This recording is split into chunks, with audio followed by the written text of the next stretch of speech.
Iran और Israel के बीच में बढ़ते तनाव को लेकर अब अमेरिका एक्टिव हो गया है। दोनों देशों के बीच में युद्ध को लेकर बढ़ती चर्चाओं को लेकर अब अमेरिका एक्शन मोड में है। जी हां, पश्चिमी एशिया में ईरान और इजराइल के बीच बढ़ते तनाव की वजह से अमेरिका ने पूरे इलाके में बम वर्षक विमान, लड़ाकू फाइटर प्लेन और नौसेना के विमानों को भेजने का आदेश दे दिया है। ये जानकारी पेंटागन के प्रेस सचिव मेजर जनरल पेंट राइडर ने दी है। ईरान ने इजराइल पर 180 से ज्यादा बैलिस्टिक मिसाइलों से हमला किया था। ठीक 25 दिन के बाद इजराइल ने ईरान के सैन्य ठिकानों पर भी जवाबी कार्रवाई की। अब एक बार फिर से ईरान ने इजराइल पर जवाबी कार्रवाई करने की धमकी दी है, जिसके बाद अमेरिका अब गुस्से में नजर आ रहा है। यही वजह है कि अमेरिका पश्चिम देशों में अधिक विमानों की तैनाती करने में जुट गया है। अमेरिका ने कई B-52 बम वर्षक विमान, लड़ाकू विमानों का एक स्क्वाड्रन, टैंकर विमान और नौसेना के विध्वंस विमानों को तैनात करने का आदेश दिया है।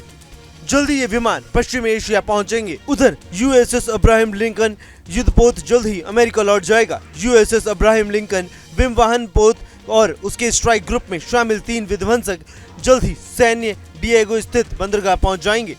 अमेरिका ने यह भी जानकारी दी कि किसी भी हाल में इजराइल की वो रक्षा करेगा और ईरान को करारा जवाब देने में इजराइल का साथ देगा। ईरान की तरफ से 1 अक्टूबर को इजराइल पर हुए हमले को रोकने के लिए अमेरिका ने पूरी ताकत लगा दी थी। इजराइल के हमले के बाद अमेरिका ने ईरान को ये साफ भी कर दिया था कि अगर वो अब फिर से गलती करेगा तो इसका अंजाम उसे भुगतना पड़ेगा और ये अंजाम बेहद ही खतरनाक हो सकता है। अमेरिका ने कहा कि ईरान को इजराइल पर हमला करने की गलती नहीं करनी चाहिए। अगर ऐसा हुआ तो घातक परिणाम होंगे। आपको बता दें कि जब इजराइल ने ईरान पर हमला किया था तो उसे सैन्य बेस पर भारी नुकसान उठाना पड़ा था। इस बेस में बैलिस्टिक मिसाइलों का उत्पादन होता था। यह बेस ईरान के अंतरिक्ष कार्यक्रम का भी एक हिस्सा था। पेंटागन प्रेस सचिव मेजर जनरल पेट राइडर ने कहा कि रक्षा सचिव लॉयड ऑस्टिन का ये आदेश राष्ट्रीय सुरक्षा के खतरों से निपटने के लिए कम समय में दुनिया भर में तैनाती करने की अमेरिकी क्षमता को दिखाता है। आपको जानकारी दे दें कि 1 महीने में B-52 बम वर्षक विमान को दूसरी बार पश्चिमी एशिया में तैनात किया जाना है।